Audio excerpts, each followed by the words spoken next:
Excellent. Thanks so much. Yeah, I'm really excited to be here, and I'm glad everybody's joining us today. I wanted to, talk a little bit about something that's near to my heart because but I'm a staff machine learning engineer at a company called DataGrail, where we produce data privacy software solutions. But I actually used to be a teacher. I was a sociologist, and I taught college classes for quite a few years, and so I have been able to bring a little bit of my background into today's talk, which I'm really excited about. So let me just dive right in since we're in a lightning talk and I've got a limited amount of time to cover this.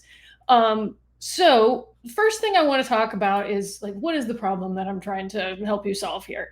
The first thing is that you've got a task, you need something done. And you think maybe an LLM can help you with that, but you can't just put an LLM into production based on like hope and good vibes, because we know LLMs can make mistakes, sometimes even catastrophic mistakes. We don't want to risk that. You need to have confidence that that's not going to happen before you deploy anything. So we need to evaluate the LLM, right? So when it comes to free text responses from an LLM, we had two options. We've got a human in the loop using human judge, which can be slow and expensive. Or we can use a computer, but then we're using another LLM, and it's like, can we trust that LLM? And it's LLMs all the way down. So you have some built-in evaluation metrics, maybe like correctness or conciseness in some evaluation frameworks. But personally, I find these kind of vague, and they're not very transparent about what it is they're actually measuring and what they're going to do in your production setting. So my proposal is that we actually use an LLM to do the evaluation, but we adapt that process to minimize subjectivity and ambiguity by using a rigorous rubric. And this is the thing that I'm bringing to us from the teaching world. So why rubric? What is this for? What is the point of this? Well, it's a tool to you that will tell you and everyone involved clearly what is expected. What does success look like? When I'm teaching, I will create a rubric at the same time I write the assignment, whether it's a paper or a multiple choice or whatever. Mostly this is for free text responses. What is the student supposed to learn by doing this assignment? Like, what does it look like when they have achieved the learning that was the goal here?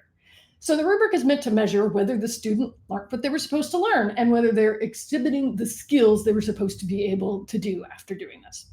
So this keeps me accountable as a professor, right? But it also makes clear to the student what they're being asked to do before they ever pick up a pen or get into anything like that. So the machine learning context, it's pretty much the same, right? We're using a rubric to define whether the LLM successfully did the task that we asked.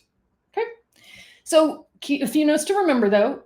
Your LLM can't do anything. It's not magic. So we know that there are certain areas where LLMs are not maybe the best evaluator tools. So truthfulness and accuracy can be a little wishy-washy. Arithmetic, obviously, things like that. Keep in mind when you're designing your rubric whether or not this is an LLM appropriate task.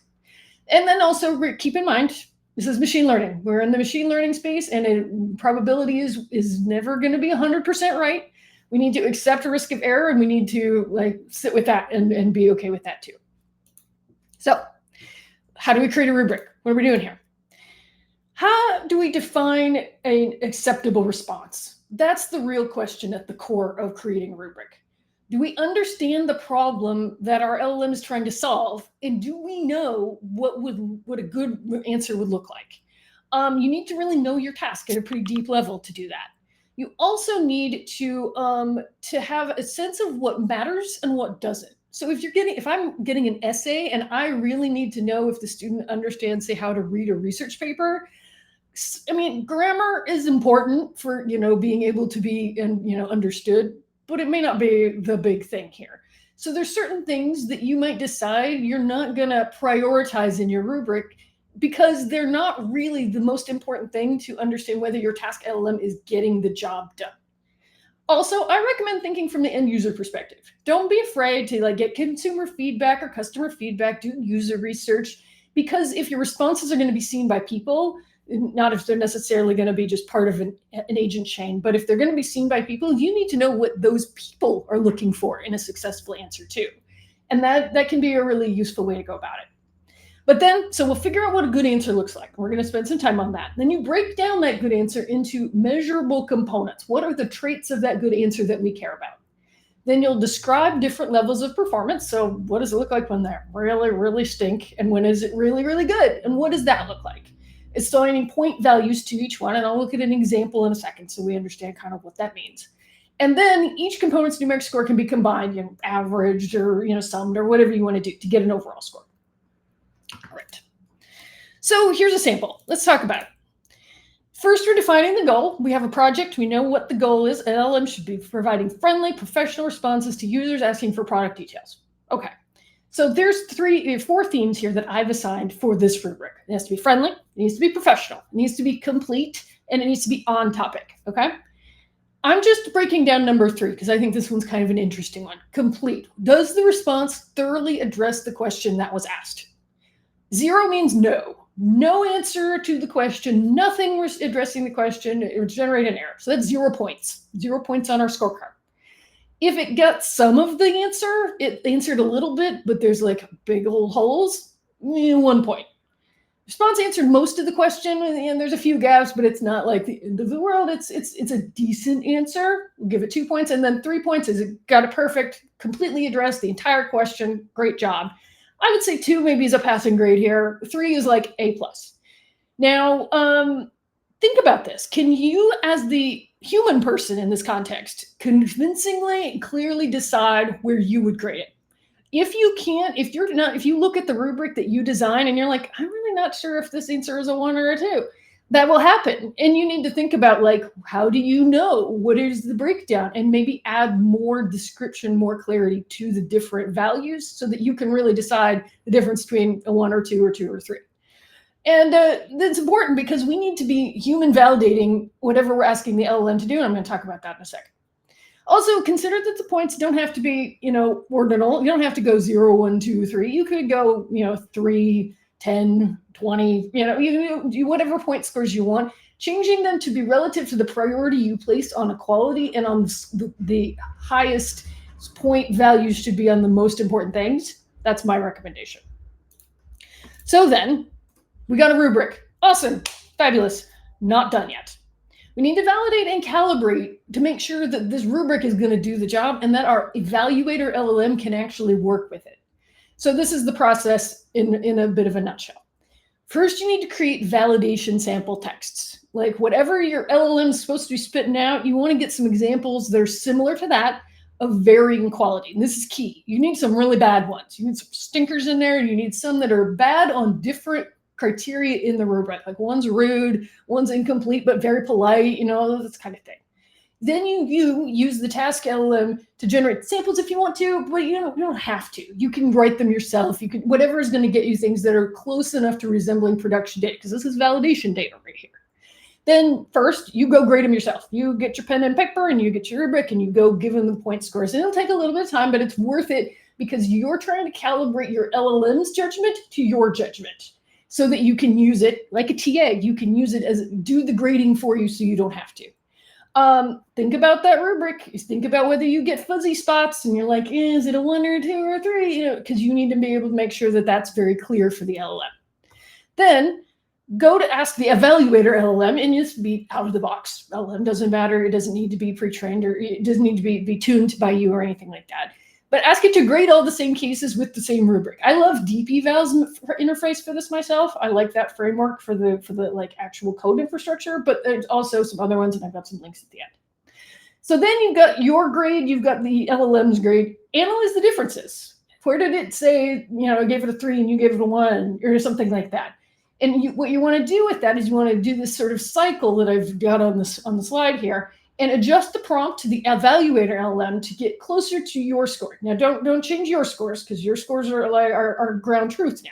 But you want to get your prompt engineering organized so that your rubric gets your LLM to the same place. So then you can work on your prompt engineering to the LLM, you can work on your rubric, and then you'll eventually get to the point where you've got an LLM that evaluates the performance that you feel confident you can trust. So then, But now we can put it in production. We've got it aligned with our manual grading, so this LLM can basically perform the task that you would otherwise have to perform yourself, and you have pretty confident trust in it. I recommend one more calibration step here, not mandatory, but I recommend it, is to take your task LLM, the job that we've started out with all this with, get it to generate some more samples, some fresh samples. You and the evaluator LLM both review, check your calibration, make sure that you're all working, all lockstep. This is what you would do if you had two TAs for the same class. You would ask them to grade the different same papers themselves, and then make sure that they're grading the same way, because you want everyone to get a relatively objective grading experience as their students in the class. So then now you can keep monitoring your task LLM throughout, because you've got an evaluator LLM that can continually score the output and give you numeric quantifiable scores. So you can monitor your performance of your task LLM in production. You can check and see if it's drifting, if there's some weird outliers. It'll give you a little red flag that you can just keep an eye on. And you can use spot checking or just sampling if costs are concerned, because running LLMs isn't free. But that's what I personally recommend for the next step, is to just keep using this regularly and calibrate it a little bit yourself over time, and check that evaluator LLM, make sure it's still doing what you think it should be doing. And then there's a few bonus choices. One, you can use those evaluator scores to go back to your task LLM's prompt engineering. You can basically use it to help work on the prompt engineering for the task LLM, because then you've got an easy way to get evaluations out of the task LLMs, like, sort of test cases. You can also use those scores as like a quality gate to prevent low quality responses from getting to the end user or getting further through your agentic pipeline or whatever you're working on. And you can even use the task LLM, like you can use reinforcement learning from AI feedback with your evaluator LLM and your task LLM is an option that you have as well. That's like way past the scope of today's talk, but it's something that this set you up for the potential to do next. So limited time today, so that's basically what I had to present. But I wanted to also just throw a few extra links in, just in case you're interested. A few frameworks you can try: DeepEval, Langsmith, or both ways. You can use custom evaluators, which is the thing you're going to need in order to build in your own evaluation rubric into the pipeline. There's a really nice little collected set of papers on custom LLM evaluators on Hugging Face that you can go visit. And then there's also DataCamp has a nice little overview of reinforcement learning from AI feedback. So that is the thing that's everything I wanted to talk about today. So I really am excited to be able to present it to you, and I hope this has been helpful. Thank you. Yeah, that was an action-packed, a dense 10 minutes. So awesome. I think we have time for maybe one question. I don't see any in the chat, but I definitely had one myself. Yeah. I don't know if you're familiar with Shreya Shankar's Who Validates the Validators paper, but one of the things that she has been saying a lot is that when trying to define a rubric, you have to look at your data first and trying to come up with one before. So I'm just curious what your thoughts are on that. Yeah, I think that the rubric needs to be as aligned to the task goal as possible, because it is possible that you end up developing a rubric that can never be met by the task that LLM or the underlying data that you're working with. And so that you might get to the point where the best quality success can't be done by the methodology that you're using. And that can be a problem, of course. But if possible, ideally, I think that the best way to go about it is to try and find a way that your evaluation can be calibrated to the task less than the underlying data. Because we always kind of get to that problem where, we're measuring it because we can measure it, or we're measuring it because it matters? And in this case, I think it's important to go with measuring what matters and is actually going to make a big difference for the project. Because you might just find out that an LM isn't the right tool for this problem. And that's also something you might discover. Totally. Awesome. Well, thank you so much. We're going to roll directly into the next talk. Love this. Thank you so much. We'll say bye-bye to Stephanie now.